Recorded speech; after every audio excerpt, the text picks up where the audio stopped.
The love that challenged tradition. In a land where traditions were older than memory, where customs were obeyed without question, and where the past ruled the present, a love was born that dared to challenge everything. This is the story of two hearts, one village, and a law no one remembered creating. The village of Ile lay quietly between stretches of red earth and towering ancient trees whose roots had gripped the soil for centuries. Each morning, the village awoke to the sound of roosters crowing, women sweeping their compounds, and distant drums calling people to their daily tasks. Good morning, my people. We thank the gods for being alive. Life moved slowly, deliberately, guided by customs passed down from fathers to sons, mothers to daughters. In Ile, tradition was not merely respected, it was sacred. The elders were the keepers of this sacred trust. They decided when festivals would be held, how disputes were settled, and which paths were safe to walk. Their words were rarely questioned, not because the people feared them, but because obedience had become a way of life.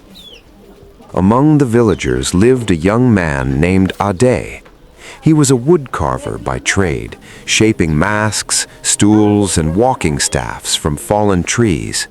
His hands were strong but gentle, and his work carried a quiet beauty that reflected his spirit. Ade believed deeply in respect for elders, for the land, and for tradition. Not far from his workshop lived Zinat, the daughter of a potter whose clay vessels were known far beyond the village. Zinat had grown up watching her mother mold shapeless clay into bowls that carried water, food, and life itself. From this, she learned patience, balance, and quiet strength. She spoke little, but when she did, her words carried weight. Their paths crossed often. At the river, where villagers fetched water at dawn. At the market, where laughter mixed with bargaining voices. During festivals, where drums echoed late into the night and firelight danced on painted faces. At first, they greeted each other with courtesy, then with smiles, and slowly, without announcement or ceremony, something deeper took root. Good morning, angel. How was your night rest? Their love did not arrive like thunder. It arrived like rain, soft, steady, life-giving. They spoke of simple dreams, family, peace, shared labor, and shared laughter. They believed love was enough. They believed respect would protect them. But in Ile, love did not belong only to the heart. When Ade's family approached the council of elders to speak of marriage, the atmosphere changed. The drums that usually welcomed such news remained silent. The elders exchanged glances heavy with unspoken meaning. We are here to make it known that our son has found love. One elder rose slowly, his walking staff pressing into the earth. Their clans must never unite, he said. It is the custom of this land. These clans can never be united. It's a taboo. No explanation followed. No story was told. The words stood alone, solid and unyielding.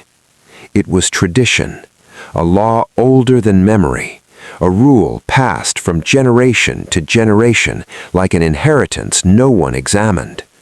To defy it meant banishment.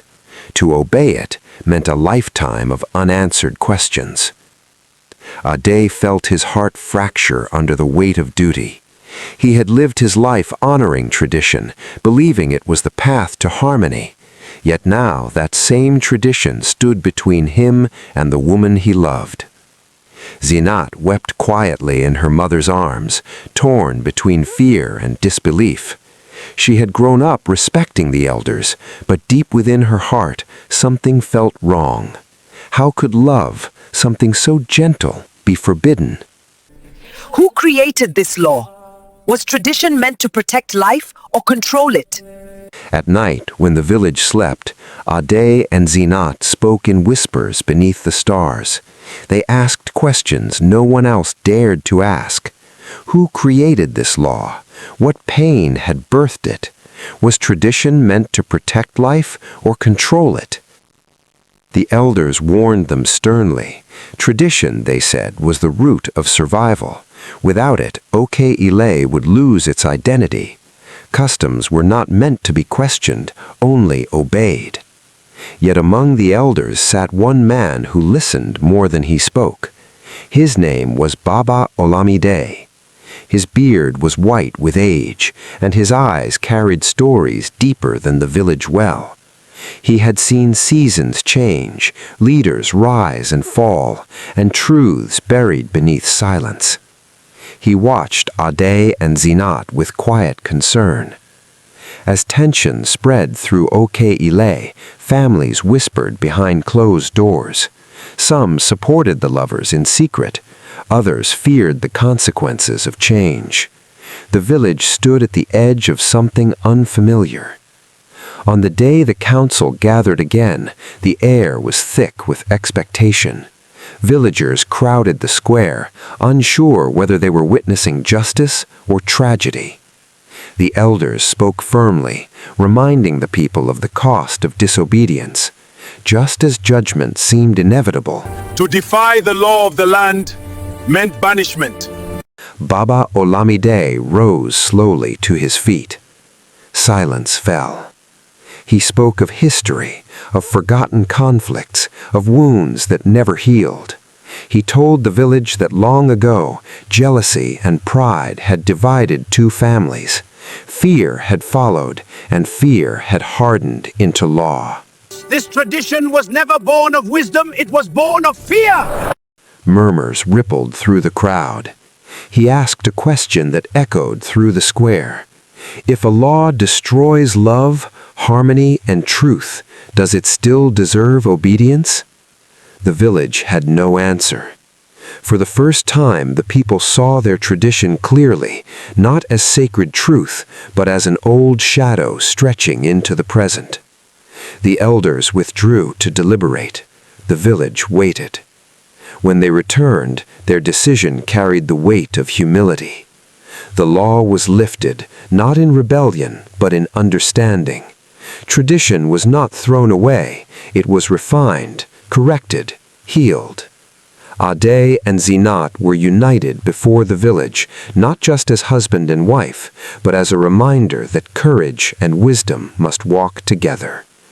The drums returned. This time they sounded different, lighter, freer. And Ile learned a lesson deeper than any rule passed down by ancestors, that tradition should guide life, not imprison it. That wisdom knows when to preserve the past and when to allow love to lead the future. If this story touched you, like, share, and subscribe for more African folktales.